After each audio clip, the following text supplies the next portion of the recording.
Hello, ladies and gentlemen, como vocês estão? Vocês estão bem? Não. Gente, essa semana eu tava aqui, né, na minha vida. Eu sei que a gente já tá um tempinho sem postar vídeos.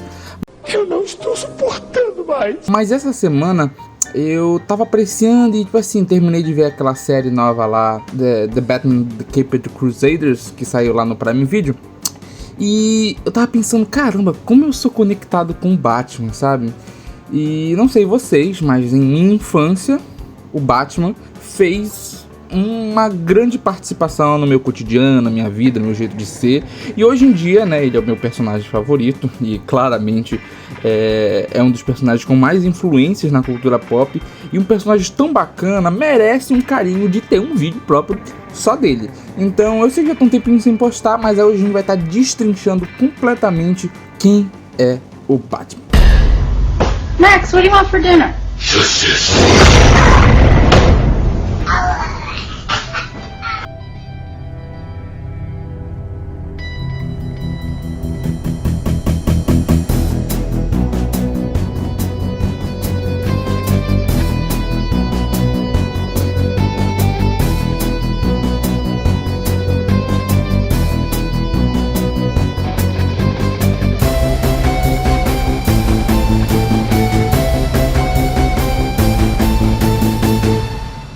O Batman já é um personagem muito antigo, tá?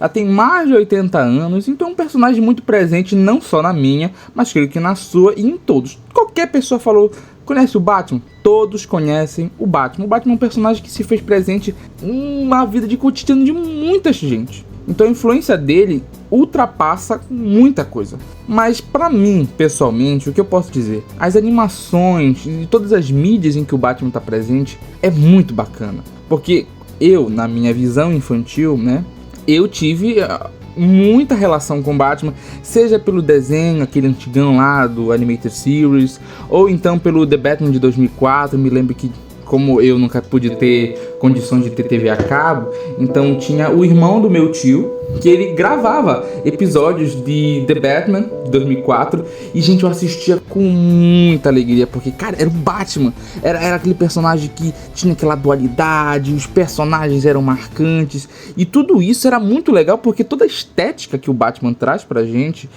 é um negócio muito único. Eu acho que são pouquíssimos heróis conhecidos que realmente faz a gente se conectar, porque o Batman, ele é humano, ele não tem superpoderes, então qualquer um poderia ser o Batman, entendeu? Isso, pra mente de uma criança, a imaginação vai assim, a mil. E todas as mídias que eu via ele, me lembro como se fosse ontem. Eu tinha um CD em casa, que sabe aquele CD de feira que vinha todos os filmes, uns 10 filmes num CD só, não sei como eles colocavam tanto filme, a qualidade era horrível, mas eu cansei de ver o Batman de 89, Batman Begins, Batman Cavaleiro das Trevas, Batman Cavaleiro das Trevas Ressurge. As animações, então, elas sempre foram muito presentes pra mim, né? No Piratão mesmo, lá na feira, eu lá comprava. E me lembro daquelas animações tão bacanas como Batman vs o Senhor Frio, que era uma animação muito densa, era muito diferente. Aquelas animações como Batman contra o Capuz Vermelho, entre outras aí que sempre foram muito presentes na minha vida, até mesmo nos jogos, né? Que todo mundo já jogou aqui, pelo menos o Lego Batman, o primeirão lá de Play 2. E era um jogo muito legal porque tinha a estética do Batman, ele era sombrio, ainda era o Batman, mas era bacana, era fácil de jogar. E tudo isso me trouxe muito. Eu me lembro de uma vez, é uma história muito engraçada. E eu tava lá, né?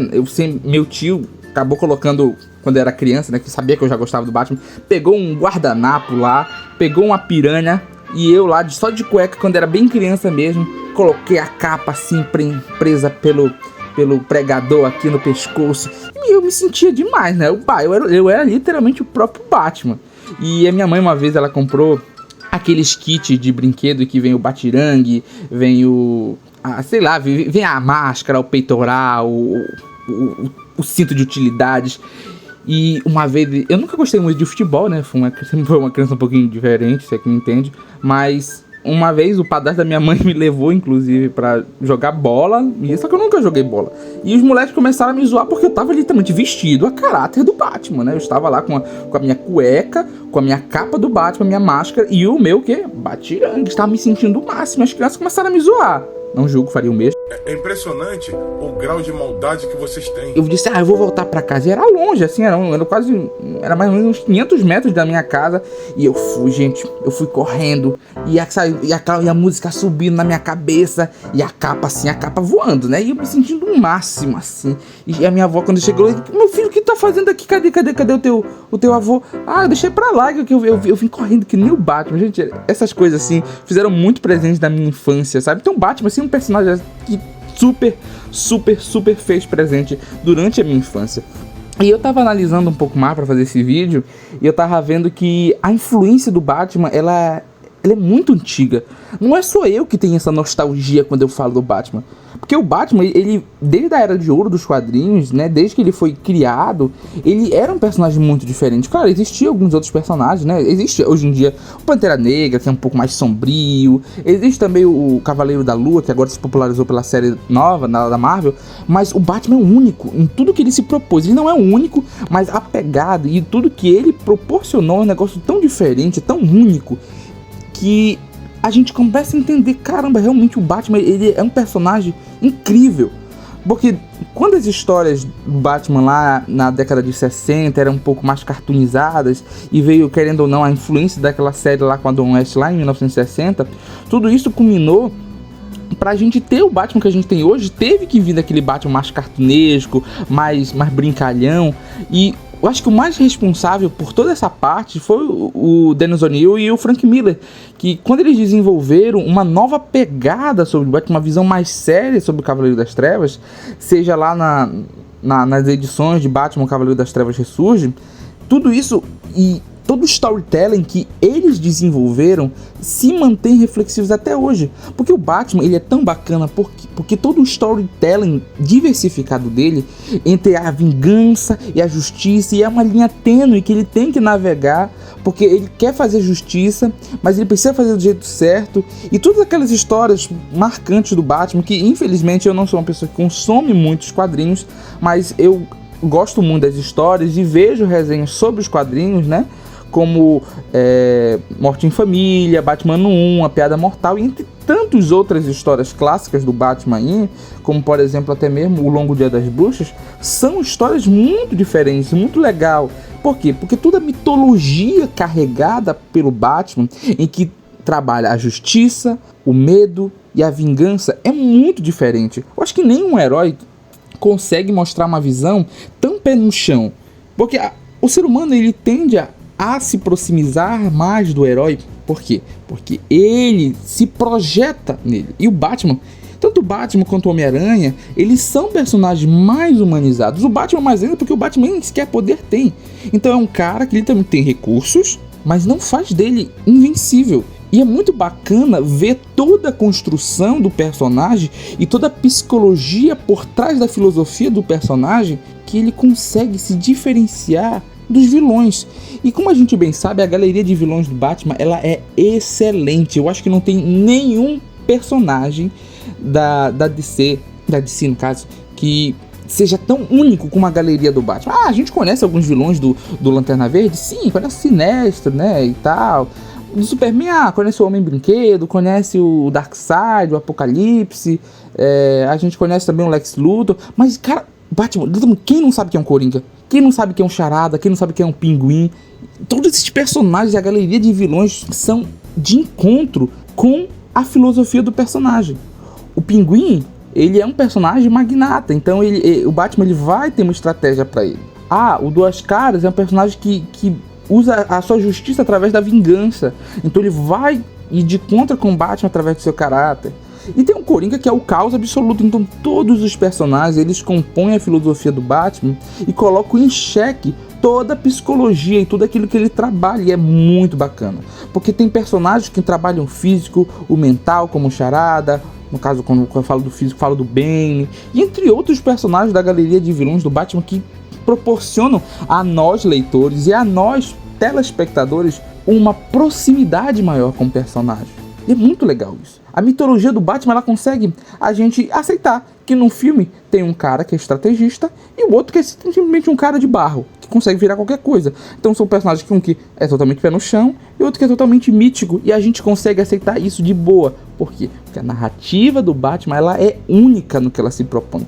E a base de tudo é o quê? É a versatilidade do personagem. O preparo do Batman mostra pra gente que, caramba, isso faz sentido.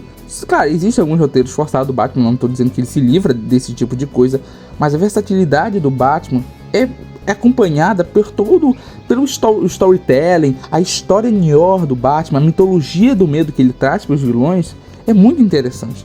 Claro, acompanhado pelo traço, embasado pela história e sustentado pelas grandes e belas animações adaptadas tanto para o público de cinema quanto para o público que assiste por DVD ou streaming. Isso é muito legal, porque o Batman é para todos os públicos. Uma criança consegue gostar do Batman, um adulto consegue gostar do Batman. A gente vê histórias lá como o Batman Brave the Bold, a gente vê histórias também como A Sombra do Batman, que são pegadas diferentes para públicos diferentes, e elas ambas são o Batman. Ela não é infantil, ela não é só séria, ela consegue preencher tudo. Então tudo isso nos conecta porque existem brinquedos, como eu falei pra vocês da minha história, né? Existem brinquedos, existem animações e tudo isso vai envolvendo a gente.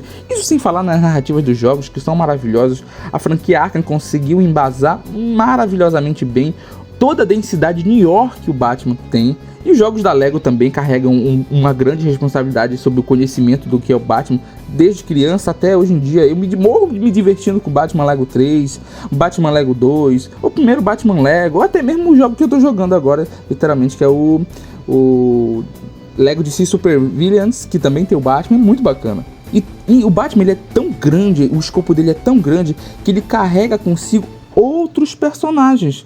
Ele carrega a Batgirl, o Robin, o Asa Noturna, o Alfred, né? E todas essas histórias, elas mostram pra gente que o Batman é um personagem maravilhoso.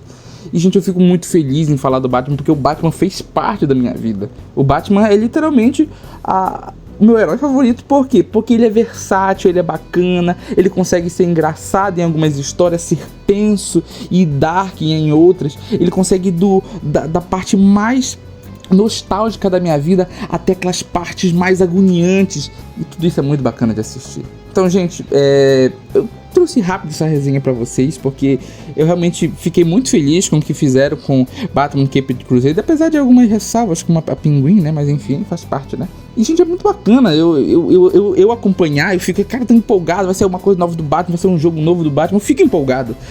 E, gente, é muito legal isso. Eu tô muito feliz, né, em gravar esse vídeo, porque é uma coisa que eu gosto muito, é uma coisa que eu queria falar. Então, aguardem mais vídeos. Felizmente eu não vou poder estar mantendo a frequência de sempre, mas sempre que vocês tiverem disponibilidade, dê uma olhada nos outros vídeos aqui do canal. Estarei presente sempre em suas vidas. Valeu, falou!